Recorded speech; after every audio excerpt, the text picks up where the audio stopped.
गोवर्धन पर्वत की शरण, एक दिव्य कथा। एक बार की बात है, द्वापर युग में गोकुल गांव के लोग हर वर्ष बड़े धूमधाम से इंद्रदेव की पूजा करते थे। वे मानते थे कि इंद्र ही वर्षा करते हैं और फसलें उगती है। एक दिन बालक कृष्ण ने देखा कि गांव के लोग इंद्र के नाम से पूजा की तैयारी कर रहे हैं। कृष्ण मुस्कराए और बोले, माई, क्या वर्षा इंद्र करते हैं या यह गोवर्धन पर्वत करता है, जो हमारी गायों को घास देता है, हमें जल, अन्न और फल देता है।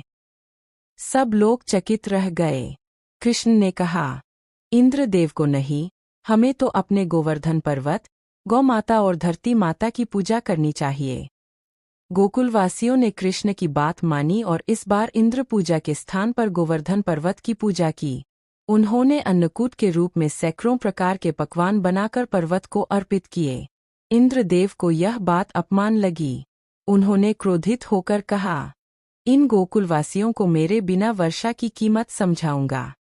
और फिर उन्होंने गोकुल पर भयंकर तूफान और वर्षा बरसाई।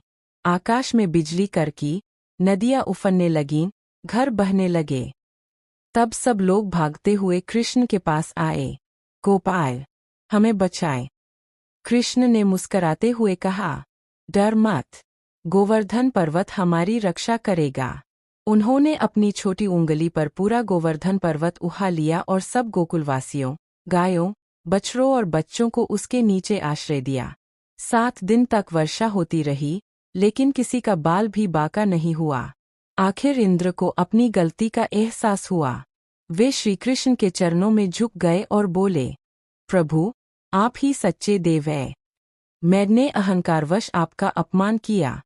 कृष्ण ने मुस्कराकर कहा, इंद्र, जब मनुष्य अपने कर्तव्य को भूलकर अभिमान करता है, तब उसे प्रकृति सिखाती है। सेवा और विनम्रता ही सच्ची शक्ति है।